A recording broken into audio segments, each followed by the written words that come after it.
अस्सलाम वालेकुम नाज़रीन, खबरनामा टीवी के साथ मैं हूं हमज़ा एहसान। नाज़रीन, इंसानियत सोच कत्ल के वाक़यात तो आपने बहुत सुने होंगे और पाकिस्तान में तो अब ये रोज़ का मामूल बन चुका है। आज हम आपको एक ऐसे ही दर्दनाक और दिल दहला देने वाले वाक़े के बारे में बताएंगे। टेक्सला के इलाके ठट्टा खलील रोड पर एक दर्दनाक वाक़या पेश आया है। एक देवर ने अपनी नौजवान भाभी को छुरियों के वार से कत्ल किया है बेदर्दी के साथ। ये तमाम तर वाक़या है, क्या इसकी पीछे क्या कहानी है, आज के इस प्रोग्राम में आपको बताएंगे। हमारे साथ मकतूला के कज़न मौजूद हैं, हम इनसे बात करेंगे और वाक़े का पस मंज़र और ये तमाम तर मामला कैसे पेश आया। और कहा यह जा रहा है कि घरेलू मामूली से झगड़े से आगाज़ हुआ और ये कत्ल तक ये बात जा पहुँची है। तो इस तमाम वाक़े के बारे में आपको बताते हैं। सर, सबसे पहले तो आपका शुक्रिया, आप हमारे पास आए। शुरू से बताइएगा, एक मामूली सा झगड़ा, घरेलू झगड़ा और बात फिर कत्ल तक आप पहुंची है, ये वाक़या क्या हुआ था? सर, वाक़या तो इस तरह है कि ये आमिर जो है ये इस मेरी कज़न का देवर है। ठीक।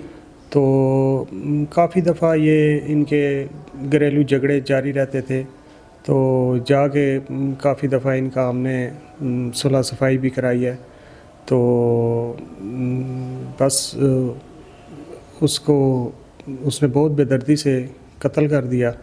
तो काफ़ी दफ़ा इनके घरेलू झगड़ों को हमने ये ख़त्म कराने की कोशिश की, बीच में बंदे डाल के, लेकिन बस उसने बहुत बेदर्दी से उसे कत्ल कर। अच्छा, जो कत्ल की वजह बनी है वो घरेलू झगड़े ही हैं या इसके पीछे भी कोई और वजह है?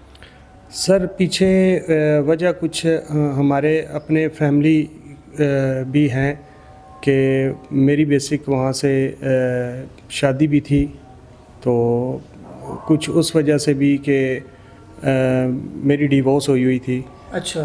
तो वो उस तैश में आके ये ज़्यादा मामलात फिर बिगड़ गए।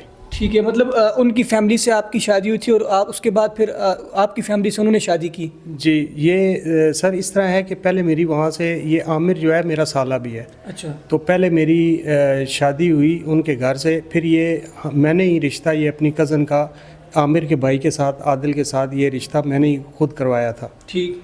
तो फैमिली में तो ये झगड़े जारी रहते थे। फिर जब मेरी डिवोर्स हुई तो उसके बाद इसने, आमिर ने इसको बुनियाद बना के, इसको करके कि आपने हमारी बहन के साथ ये डिवोर्स वाला मामला किया है, तो उस तैश में आके उसने मेरी कज़न को बड़ी बेदर्दी से कत्ल कर दिया। ठीक है। अच्छा, ये बताइएगा, ऑफ द रिकॉर्ड आप बता रहे थे कि अब उनकी फैमिली की तरफ से आपको थ्रेट्स आ रहे हैं, धमकियां दे रहे हैं, तो वो धमकियां क्यों दे रहे हैं आप? सर, धमकियाँ इस तरह दे रहे हैं कि ये आमिर लड़के ने पहले भी इस मेरी कज़न को कत्ल करने से पहले भी काफ़ी दफ़ा मुझे, क्योंकि मेरा एक वहाँ टेक्सला कचहरी में केस भी लगा हुआ है, मेरी वाइफ ने मेरे ऊपर एक डिग्री दायर की हुई है, तो वो ये काफ़ी दफ़ा इसने टेक्सला मुझे रोक के काफ़ी दफ़ा इसने मुझे धमकियाँ दी हैं कि हम आपको छोड़ेंगे नहीं, आपने मेरी बहन को तलाक दिया है, हम आपके साथ बहुत बुरा करेंगे, मेरी दूसरी शादी हुई उसमें से मेरा बच्चा है, वो मेरे बच्चे के बारे में उन्होंने काफ़ी सारा कि हम आपको इस तरह आपके बच्चे को नहीं छोड़ेंगे, आपने हमारी बहन को। तो बस यही सारी वजह बनी है। ठीक है। जान से मारने की धमकियां आपको दे रहे हैं और ये जो तमाम तर थ्रेट्स आपको आ रहे हैं, इस हवाले से आपने पुलिस को आगाह किया? जी, पुलिस पे मैंने अपने मुतलका थाने पिरवदाई में मैंने एप्लीकेशन भी दी है इस बारे में। ये जबकि इन्होंने ये वाक़या हुआ है, ये अगस्त में ये वाक़या हुआ है, उसके बाद से इन्होंने काफ़ी ज़्यादा मुझे अब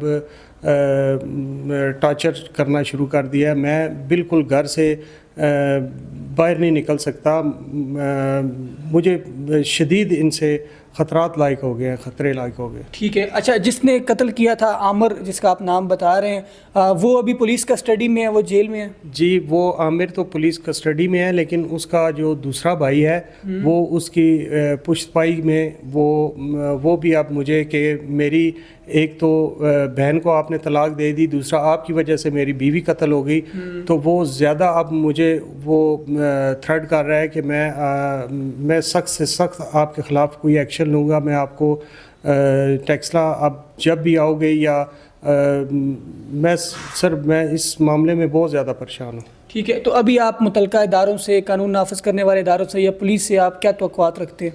سر میں نے تو جہاں جہاں میرے سورسز تھے یا مجھے قانونی جو چارہ گوئی پتہ تھی وہ تو سارے میں نے طریقہ کار استعمال کر کے دیکھ لیے ہیں. اب میری اعلیٰ حکام سے اپیل ہے, گزارش ہے کہ میرے ساتھ کچھ انصاف کیا جائے. ٹھیک ہے. اچھا آپ نے گفتگو سنی, جو مقتولہ تھی یہ ان کے کزن تھے اور اسی کو بنیاد بنا کر, کیونکہ ان کی ڈائیورس ہو چکی تھی, ان کے جو ان کے سالے ہیں وہ ان کو تھریٹس کر رہے ہیں اور یہ ان کے لیے بڑی مشکلات کا سامنا ان کو کرنا پڑ رہا ہے, گھر سے یہ باہر نہیں نکل پا رہے, ان کے بھی بچے ہیں. تو تمام تر قانون نافذ کرنے والے اداروں سے اور متعلقہ اداروں سے ہم درخواست کرتے ہیں کہ ان کو تحفظ پرووائڈ کیا جائے اور پولیس جو ہے وہ فوری ایکشن لے. سر آخر میں ہم آپ سے یہ بھی جانیں گے, یہ بتائیے گا کہ جو آپ کی وائف ہے انہوں نے بھی آپ کے اوپر کیسز کیے ہوئے ہیں, ٹھیک ہے, اور جو ڈگری تھی, جو رقم تھی, وہ ادا ہوئی ہے نہیں ہوئی ہے؟ سر یہ لاسٹ ٹائم تقریباً پچھلے 2 ماہ پہلے نا یہ میرے اوپر ایک ڈگری پڑی ہے, تو اس میں نے یہ سارا اپنا میرے کزن کے بیاف سے سارا سامان جیز زیور یہ سارا کچھ میں نے ادا کیا ہوا ہے. لیکن اس کے باوجود میرے اوپر کورٹ کی طرف سے ڈگری پڑی ہوئی ہے, تو وہ اس میں کچھ ایسے کچھ معاملات رہتے ہیں جن میں ابھی کیس جاری ہے, تو وہ اس کیس کی وجہ سے میں اب نہ ٹیکسلا جا سکتا ہوں. مجھے شدید وہ ہے کہ وہ کیس بھی میں ہینڈل نہیں کر سکتا, کہ پیروری نہیں کر سکتا, کہ میں اگر وہاں جاؤں گا تو مجھے زیادہ خطرہ ہے, مجھے اپنی جان کا زیادہ خطرہ ہے کہ کیونکہ وہ وہاں کے رہائشی ہیں, مجھے یہاں سے پنڈی سے وہاں ٹیکسلا جانا پڑتا ہے.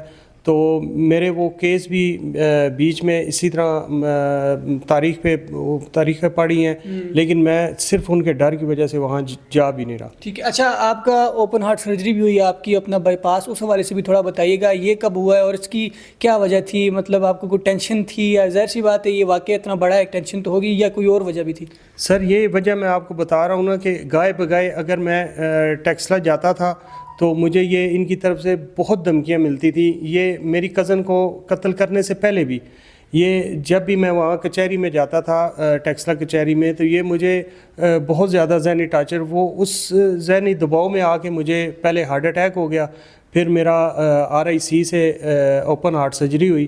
تو یہ تقریباً 8 ماہ پہلے میری اوپن ہارٹ سرجری ہوئی ہے. ٹھیک ہے. تو میں ابھی بہت کچھ ذہنی کشمکش میں بھی ہوں, اور ان کی طرف سے مجھے بہت خطرات لاحق ہے. ٹھیک ہے, بہت شکریہ جی. ان کی گفتگو آپ نے سنی. قتل کا انصاف تو ان کو پروسیس میں ہے, کہہ تو نہیں سکتے, جو قاتل ہے وہ پولیس کسٹڈی میں ہے, لیکن اس کے بعد اب ان کو جو تھریٹس دی جا رہی ہیں, ہم اعلیٰ حکام سے گزارش کرتے ہیں کہ ان کو بھی تحفظ پرووائڈ کیا جائے اور جلد از جلد جو ہے وہ فوری ایکشن لیا جائے. ہم امید کرتے ہیں کہ اس تمام معاملے کو آپ غور سے دیکھیں گے اور فوری ایکشن لیتے بھی رہیں گے. مزید ویڈیوز کے لیے ہمارے YouTube چینل خبرنامہ TV کو سبسکرائب, Facebook پیج کو لائک اور فالو کیجیے تاکہ آپ کو مزید اپڈیٹس بھی پہنچتی رہیں. شکریہ.